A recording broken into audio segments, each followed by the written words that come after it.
And I did record the. That are false to this. I recorded the call. Criminalizing himself. I recorded the call. And no, I'm not. You know what, Mr. not, you might as well stop right now. I have the text because message. no, I'm going to tell you. I don't know if you're misunderstanding something or what. I'm not going to believe it, and I'm not going to hear you. I'm not going to hear you. I don't know what you How do you not understand what I'm telling you? Listen, you don't know what? That's the third time you've done it. You're gone. Mr. Allen, take it. This guy walked into court full of lies and delusion, and it only went downhill. He's charged with assaulting a witness, but instead of staying quiet, he tried cutting a deal with the witness's lawyer so they wouldn't testify. Then, unbelievably, he filed charges against that same witness, flipping the case upside down. Judge Simpson clearly isn't buying it. Let me know in the comments. Whose side are you on? All right, go ahead. What are we doing? Apparently, Mr. Lee called Mr. Arabo and offered to, in exchange, there's a pending case where Mr. Kwasny is the defendant of an AMV against Mr. Lee. Mr. Lee contacted Mr. Arabo and offered to essentially not testify in that case if Mr. Kwasny agreed not to testify in this case. There are statements that are essentially saying, in exchange for Mr. Kwasny, victim in this case, not testifying, I will also not testify.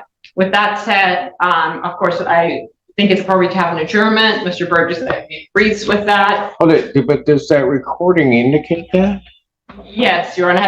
Have either one of you listened? I myself have not listened to the recording. I was just asked to stand in on behalf of Mr. Burgess. He's at a hearing in Lansing. However, I did speak to Mr. Lee about it today. Mr. Lee indicates he indicated some of the content of the conversation to me. He also indicated, just FYI, that he himself recorded it. But just so that I have this right, the defendant, because of something else, is urging, enticing, or in some other way interfering with testimony of witnesses in this case. I can't agree to that characterization because I haven't heard it. I don't know. Well, you want to listen to, because that's what I'm being told. But yes, I understand. I understand that is what's being presented. I also want to indicate that. Go ahead. I'm sorry. Mr. Lee has indicated to me some things. I have advised him to be careful of what he would want to say to Your Honor, but he seems to feel that he needed to make that phone call because he wants to move to have Mr. Burgess removed and he wants to get a different attorney. Mr. Lee has indicated to me he also wants to address the court. I again did advise him I would not go into the content of that conversation as there could be potential pending new charges. With that said, Mr. Lee, what is it you wanted to say? Yes, Judge. I indicated to, what's her name? Ms. Rubio. To Ms. Rubio that for a little bit over a month, I contacted my attorney, Mr. Burgess, and I instructed him to contact the lawyers from both sides, the prosecution and the other side that represented Mr. Kwasny, and I instructed him to offer a plea or to negotiate some sort of settlement, and he indicated that he would do that.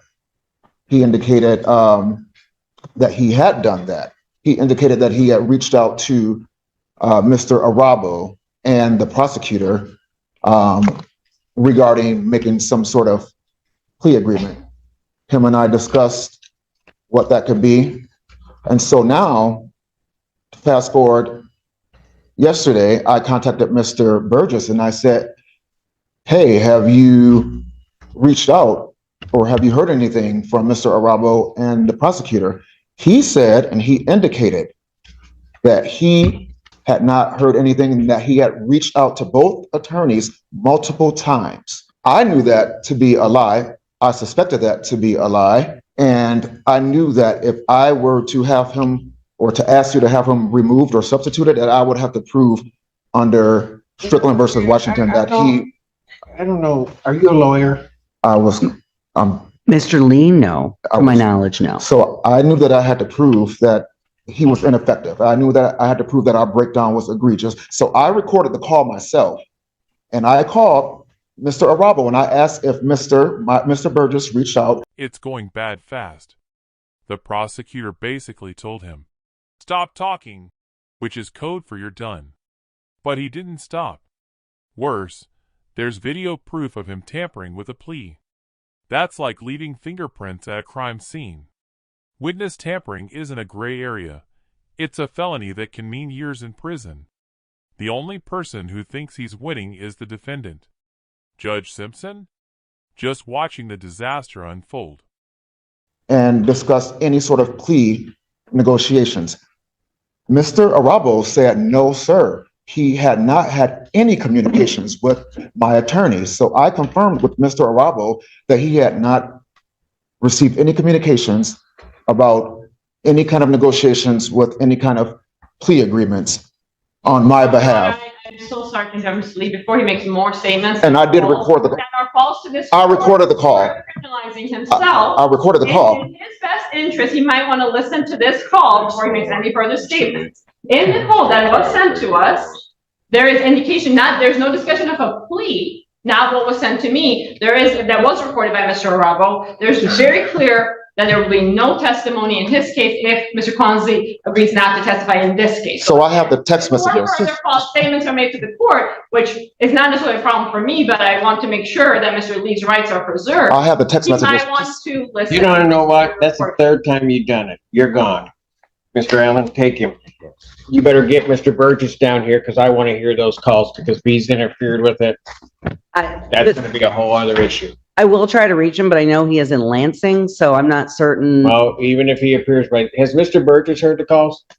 I don't know, Your Honor. They were sent this morning. I asked Mr. Arabo to send them right away yesterday, and we received them this morning. Mr. Arabo can also be available via Zoom if necessary. All right. Okay. I'm just letting you know that what I'm hearing is extremely disturbing. I completely understand that. And so I'm gonna give an opportunity for the defense to give me some explanation, but I'm inclined at this point, I'm gonna hold him in custody. I'm inclined at this point to revoke his bond. I understand. Okay. Okay. All right. Thank you, Your Honor. Thank you. Have you heard him? Or Just now. Oscar and I listened to it together. okay. It's like, all right, I'll recall that moment. Get Mr. Burkett in here. We'll handle that one. I'm gonna take a brief break. We'll handle that one. Then I'll get Mr. Lee out. Good afternoon, Your Honor. Marie Tin, Assistant Prosecuting Attorney on behalf of the people. I forgot to wait a second. And Mary Rubio, again, on behalf of Mr. Lee, who is making his way to the podium. There's additional counsel that is on Zoom. Oh, there you Good are. afternoon, Your Honor. May it please this honorable court, Joseph Arabo on behalf of Stephen Quasney. All right. And I'm presuming everybody except the court has heard the phone call. What I heard was the recording the prosecutor gave me, which appears to be a less than 2-minute portion of a phone call. I think she would agree it's not an entire phone call. That's correct, Your Honor. It's what Mr. Arabo sent me, as well as Mr. Burgess, and law enforcement as of this morning. All right. And that portion of the phone call, as the court is to understand, is basically this defendant speaking with, is it directly with the victim in this case? No. No, An Your Honor. attorney. It's with Mr. Arabo, the attorney for the victim. All right. And basically offering to not provide testimony in another case if his client doesn't provide testimony in this criminal proceeding. That is how I would characterize it, Your Honor. If Mr. Arabo has additional information or different information, he's welcome to. Yes. Mr. Yeah, just to clarify the record, that's a portion of a phone call because I didn't anticipate to record the entire thing. I didn't know who was calling me until, and then once I realized what this was, which is an attempt to extort and use this other case that he filed against the victim in this matter to use as leverage to have this conversation at a future point in time. I was quick enough to get on my computer and record it so that the court is aware of what's going on in the matter where I represent Mr. Kwasny, who's the victim in this matter, which is the first matter before the court. Your Honor, if I may, I really object to that characterization that it was an attempt to extort. I've spoken to Mr. Lee at length about the purpose of the phone call. I also listened to the portion of the phone call. Perhaps the court could listen to it. I do not believe that that was what was happening at all. And plus, I don't think there was nothing on there that indicated he was trying to extort this attorney or the complaining witness. Frankly, what Mr. Lee has alleged to me is that he and Mr. Burgess have basically had a breakdown of communication, that he's spoken to Mr. Burgess multiple times, asking him to advocate on his behalf to the prosecutor as well as to this other attorney to try to come up. This case is cut and dry. Calling the victim's lawyer wasn't just desperate, it was reckless. And the audio of that call seals his fate. What he did is felony witness tampering, maybe even extortion. Courts treat that as an attack on justice itself. From Judge Simpson's body language, you can see he knows this defendant is guilty of more than what's on paper. Extra charges? Honestly, I wouldn't be surprised. He has called, not being a lawyer, using the words a settlement agreement or a plea negotiation. That's what he said to me. And that he had the feeling that Mr. Burgess had not, in fact, made this phone call. So he then called this attorney, and right in the phone call, because it would have been unethical for Mr. Burgess to call to try to say my client won't testify in this other matter. Of course. If that, right? That's well, what Mr. Burgess may not have done. And that may very well be. But Mr. Lee indicates that, and I haven't seen these, he indicates that he has text messages back and forth with Mr. Burgess, and that Mr. Burgess, quote, lied to him about whether or not he made these phone calls. So he indicates the main reason that he wanted to call. That would be irrelevant. I know that. But Judge, trust me, I know that. But I just wanted to make a record. What, can I just finish though? Let her finish. Mr. Lee indicated the main purpose of the phone call was for him to find out whether this attorney could verify whether Mr. Burgess called him. If you listen to the call, the portion of this call, it's literally on there. He says, it starts out with him saying something about plea agreements. The call, it's interrupted. And I believe because counsel didn't realize he was going to need to record this. But anyway, it starts out with him, Mr. Lee, saying something about plea agreement, settlement agreement. Was there any, did Mr. Burgess call you to try to, see if I wouldn't testify and then your client wouldn't testify? Yes, he says that. But then he goes on to say, because my lawyer said he called you, and then this attorney confirms what Mr. Lee was trying to find out. And this attorney says, no. You see how easy it was to reach me. I didn't talk to anybody named Burgess. That's what he says. So I'm just indicating that Mr. Lee states that was the main purpose of his call, because he claims he wanted to come in here today and tell Your Honor that he did not want to have Mr. Burgess represent him anymore because he feels Mr. Burgess is lying to him. I'm just representing to you what Mr. Lee has told me. Your Honor, if I may. I'd like to say something. Thank you. Mr. Arabo, it's my turn. One moment. Your Honor. Because apparently that's how it works in this courtroom. Tana says it's her turn, so it's her turn. Go ahead, Miss Tana. Mr. Arabo had some trouble with interrupting. That's only because she's there and I'm not. Your Honor, I don't really, quite frankly, care what's going on with the client relationship with Mr. Burgess, or claims Mr. Arabo is making about extortion. That's not something that people are going to get involved in at this stage.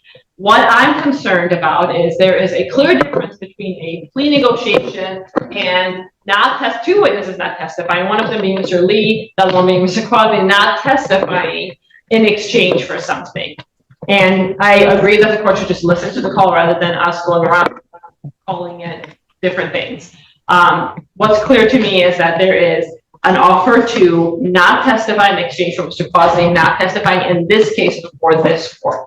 That is what I'm hearing on that call. That is what's concerning to people, and that's what may bring future charges. We're in early stages. This needs to go to law enforcement. If it has gone to law enforcement now, and we can follow up.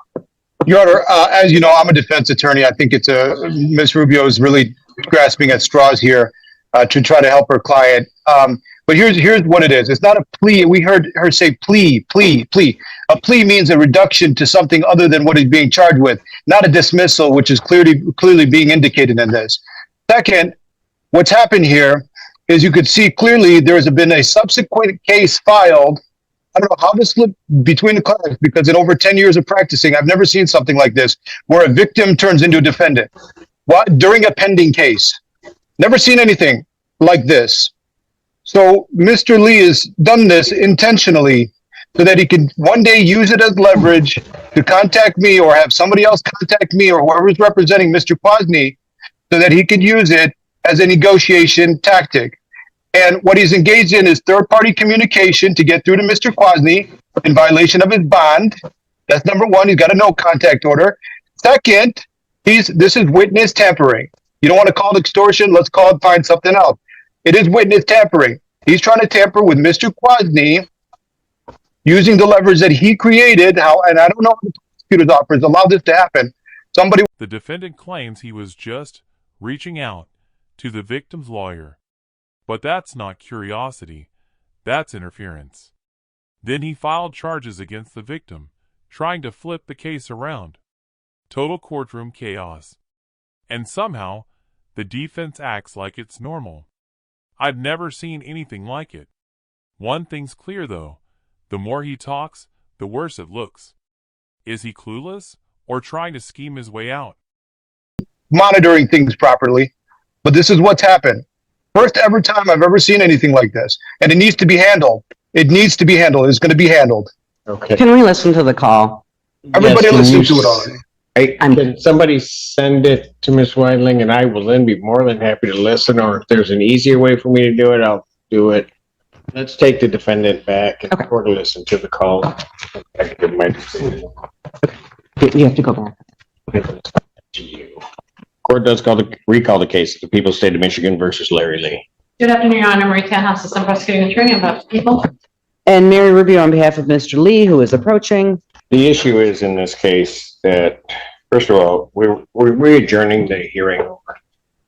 I believe we are. That was what I thought we were doing in the beginning. Well, it's got to stay before me.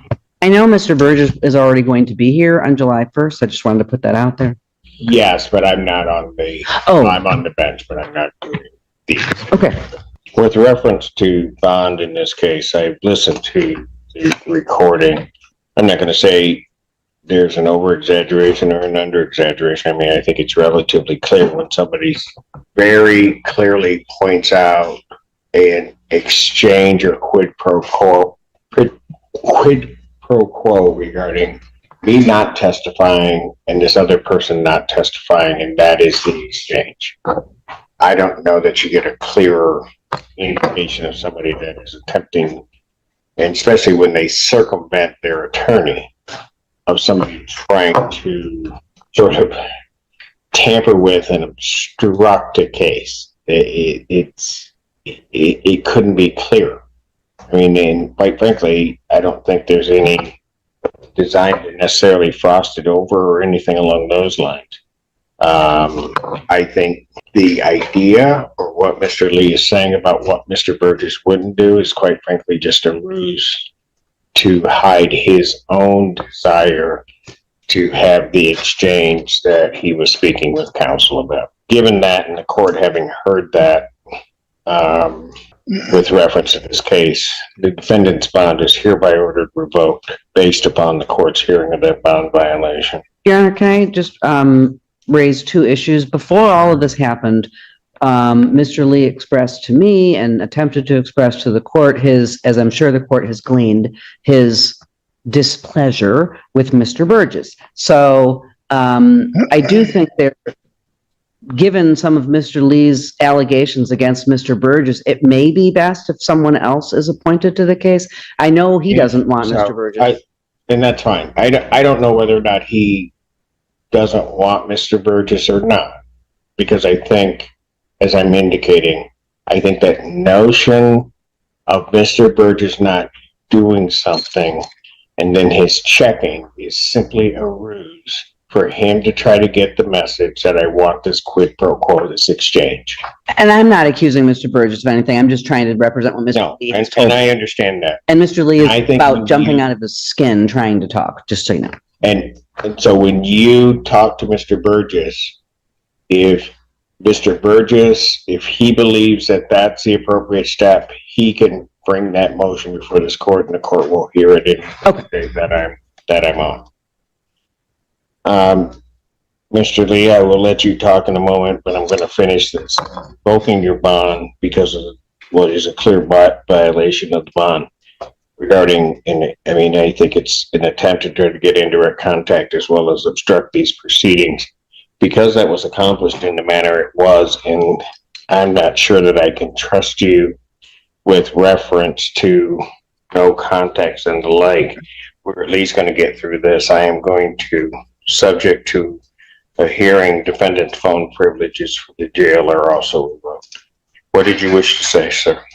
The thing that my substitute attorney here didn't convey to you was that I told her that I have the evidence with me in hand, that my attorney, Mr. Burgess, was the one that actually said that this was a legal way that we can go about it. And no, I'm not. You might as well stop right now. I have the text Because message. no, I'm going to tell you, I don't know if you're misunderstanding something or what, but you are not. Mr. Burgess has appeared before this court. You are not going to sit here and try to disparage that man, saying that somehow or another, Mr. Burgess represented to you that obstructing a case in this fashion was a legal way to proceed. I'm not going to believe it, and I'm not going to hear you. I'm not going to hear you. I don't know how do you not understand what I'm telling you? Now, if you've got that information and you think that's what it says, you get it to counsel and the court will take a look at it. But you're not going to sit here and disparage that man. It is not going to happen. I'm done. Bond revoked. Thank you. Thank you, Your Honor. Thank you, sir. Appreciate your wait and patience online. No problem, Your Honor. Are you still on the record? I'm not sure who this kid is or what he's capable of or what sort of messages he can get out to other people. But if the court could put a no contact order because somehow I've become a witness in this matter, I'd appreciate that. A no contact with you? Yep. I don't want to be contacted by any third parties. I want out of this thing and I want to be done with it. Didn't ask to be here. I will add that no contact provision in.